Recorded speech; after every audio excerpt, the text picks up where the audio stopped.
What's up everyone? Hi, मेरा नाम है Himanshu and welcome back to Wakre dance centres YouTube channel. इस चैनल पे आपको सारी परफॉर्मिंग आर्ट, सारी म्यूजिक से रिलेटेड, एक्टिंग से रिलेटेड, डांस से रिलेटेड और जो भी परफॉर्मेंस से रिलेटेड इस पूरे वर्ल्ड में आर्ट्स है उसके बारे में आपको हर एक चीज डिटेल में पता चलती है। इस चैनल को मेरा मोटिव है पूरा कि इस चैनल को मैं बहुत ही ज़्यादा इन्फॉर्मेटिव और एजुकेशन बेस्ड बना दूँ। अगर आपको ये वीडियो पसंद आएगा तो प्लीज़ इस वीडियो को शेयर ज़रूर करना। मेक श्योर आप लाइक बटन को ज़रूर हिट करो और अभी तक इस चैनल को सब्सक्राइब नहीं किया तो प्लीज़ सब्सक्राइब कर दीजिए। बेल आइकन को ज़रूर हिट कर लेना बिकॉज ऐसी इन्फॉर्मेटिव वीडियोज़ आप तक नहीं पहुँचेंगी। जिस आर्ट के बारे में मैं बात करने वाला हूँ उसका नाम है कापोएरा। आप में से बहुत सारे लोगों ने कापोएरा का नाम नहीं भी सुना होगा और बहुत सारे लोगों ने सुना भी होगा। तो पर मेरा ऐसा प्लान है कि मैं हर ऐसा आर्ट फॉर्म आप तक लेके आऊं। तो ज्यादा टाइम को वेस्ट करे बगैर मैं पहले पार्ट ऑफ द वीडियो में आ जाता हूं, जिस पार्ट में हम बात करेंगे लिटिल हिस्ट्री अबाउट कापोएरा एंड वो कहां से ओरिजिनेट हुआ, क्या क्या स्टार्टिंग के चैलेंजेस कापोएरा ने देखे, कौन कौन सी कंट्रीज में किस तरीके से सिचुएटेड था और कौन कौन सी कंट्री में किस किस तरीके से प्रैक्टिस किया गया, इस सब के बारे में हम बात करें। Capoeira was originated in Brazil around 16th century.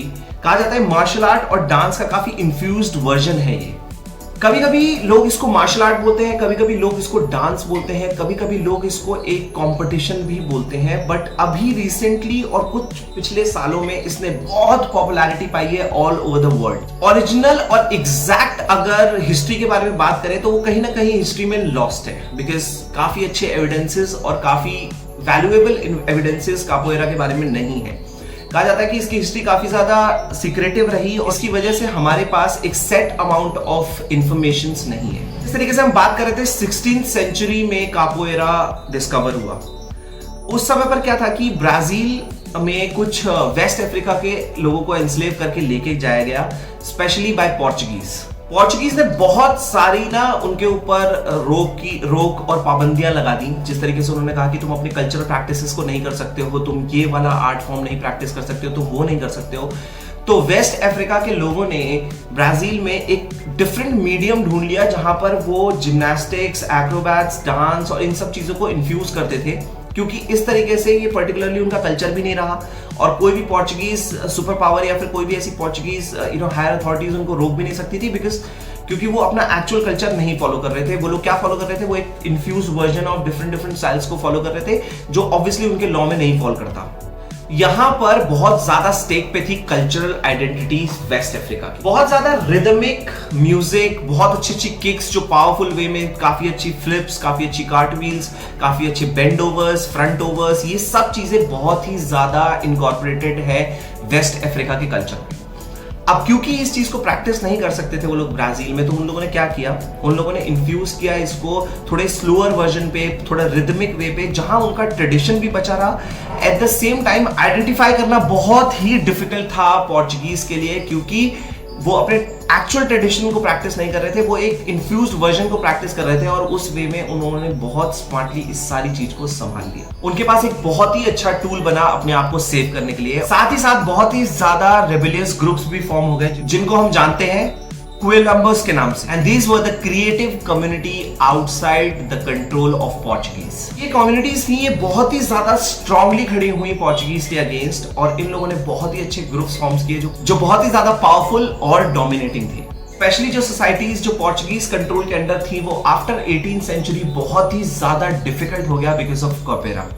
कापोएरा expanded as a social culture और साथ ही साथ सोर्स ऑफ एंटरटेनमेंट में भी बहुत बड़ा रोल रहा कापोएरा का। वैसे तो कहा जाता है just for their entertainment and leisure के लिए वो लोग इस चीज को प्रैक्टिस किया करते थे, बट जो हायर अथॉरिटी थी, जो ऑपरेसर्स थे, वो लोग कापोएरा को प्रैक्टिस करने वालों को बहुत ज्यादा टॉर्चर भी किया करते थे। At the same time they were penalised for this act. तो कहते हैं ना कि हर एक इनोवेशन बहुत ही ज्यादा फ्लक्चुएटिंग पीरियड से निकल के जाती है, स्टार्टिंग से कहीं उठती है, फिर उसके बाद ऊपर, फिर नीचे, फिर ऊपर। कापोएरा की हिस्ट्री में भी ऐसा एक टाइम आया जिसको हम जानते हैं about the dark era of कापोएरा।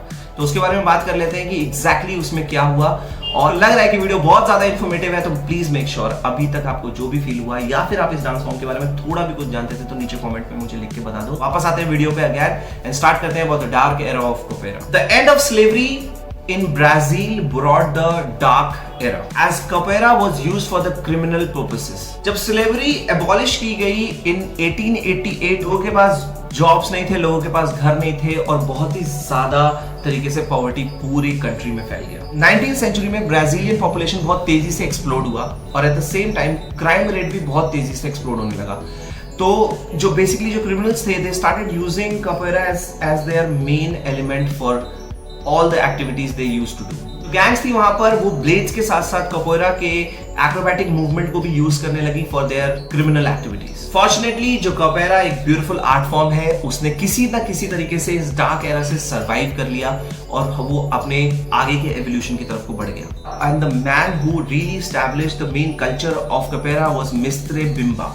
Also उन्होंने टूरिस्ट के साथ इसकी पॉपुलैरिटी बहुत ज्यादा अपलिफ्ट करी, मतलब कि जो भी वहां पर ट्रैवल करता था टूरिस्ट, वहां पर इस पर्टिकुलर कल्चरल सिग्निफिकेंस को उनके सामने लेके आना और उसको पॉपुलर बनाना, ये बहुत बड़ा रोल रहा वर्ल्ड वाइड एक्सपेंशन के लिए। बिकॉज क्योंकि सारे टूरिस्ट जो वहां पर ट्रैवल करते थे, उनको ये पर्टिकुलर कल्चर बहुत अच्छा लगता था। They were really attracted to seeing this kind of movement, जहां पर लोग एक्रोबैट्स और डांस और इस सब चीजों को एक बहुत ही अच्छा रिदमिक म्यूजिक पे कर रहे हैं और स्ट्रीट्स में हो रहा है, इधर हो रहा है, उधर हो रहा है। तो ये चीजें बहुत ज्यादा लोगों को अट्रैक्ट करने लगी और यही सबसे मेन एलिमेंट बना बिम्बा के लिए to convince the higher authorities of Brazil to make it as an art form. ये चीज मिस्टर बिम्बा को बहुत ज्यादा हेल्प किया to open the first centre of capoeira for learning in 1932, but still not with the name of capoeira because that was illegal. 1940 में जो official ban था वो capoeira के ऊपर से हटा दिया गया और वो लेड किया दो नई categories of capoeira. The first one is Bimba's regional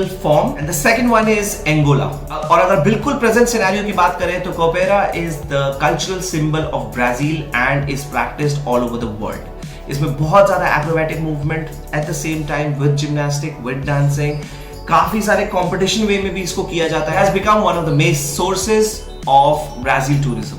It has become very popular just because it teaches a very basic form of acrobats and gymnastics all together clubbed with dancing. वैसे तो कपेरा के आपको बहुत सारे schools मिल जाएंगे, पर जिसको मैं रिकमेंड करूंगा वो है capoeira training camp. It is situated in the birth place of modern capoeira which is Salvador. Training यहाँ पर focuses on the Brazilian culture. तो तीन बहुत इंपॉर्टेंट चीज वो लोग ऑफर करते हैं। वो करते हैं कि आपको दोनों स्टाइल्स में ट्रेनिंग देंगे, आपको म्यूजिक कपेरा से रिलेटेड जो म्यूजिक होता है उसकी नॉलेज देंगे, and at the same time they also give you lessons on Portuguese language. So guys, yes, अभी हमने पूरा वीडियो कंप्लीट कर लिया है, बट अभी भी एक कंक्लूजन बचा है कि एग्जैक्टली इतना ब्यूटीफुल आर्ट फॉर्म, उसका हिस्ट्री हमको ढंग से पता क्यों नहीं है। चाहे कुछ भी कहो, इस ब्यूटीफुल फॉर्म की, इस ब्यूटीफुल आर्ट फॉर्म की हिस्ट्री हमारे साथ में नहीं है, बिकॉज बहुत ही ज़्यादा कन्फ्लिक्टेड हिस्ट्री है। कुछ ऐसा कॉन्क्रीट हिस्ट्री का कोई हमारे पास नोट या फिर कुछ ऐसा कोई पर्टिकुलर इंसान हमारे पास नहीं है उस पर्टिकुलर बात को जानने के लिए। But I really salute to the people who kept this art form alive. They've kept capoeira alive in their stories, in their music and in their movement. इस वीडियो को मैं लास्ट नोट के साथ एंड करूंगा, जहां पर मैं ये बात बोलना चाहता हूं कि हो सकता है इस आर्ट फॉर्म का जो बैकग्राउंड है वो बहुत ज्यादा डार्क में रहा है, इसका जो फ्यूचर है वो बहुत ही ज्यादा ब्राइट होने वाला है। So I'm sure इस आर्ट फॉर्म के बारे में आपको ज्यादा इंफॉर्मेशन नहीं था, अगर था भी तो बहुत ही अच्छी बात है। ये मेरा अकेले का काम नहीं है आपको इस पूरी चीजों के बारे में बताना, हम सब आपस में मिलके कर सकते हैं। मेरा रिसर्च थोड़ा सा हो सकता है, थोड़ा सा आपका रिसर्च हो सकता है, मिलके बहुत लोगों को फायदा होगा।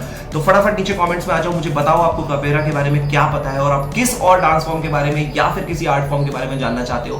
परफॉर्मिंग आर्ट से रिलेटेड सारी इन्फॉर्मेशन मैं आप लोगों तक किसी ना किसी वे में पहुंचाता रहूंगा। मेरे साथ थ्रू आउट वीडियो को बहुत ही पैशनेटली देखने के लिए, मेरे साथ लगातार बने रहने के लिए, लगातार मेरी बातों को सुनने के लिए, thank you so much. I will see you all with the next video.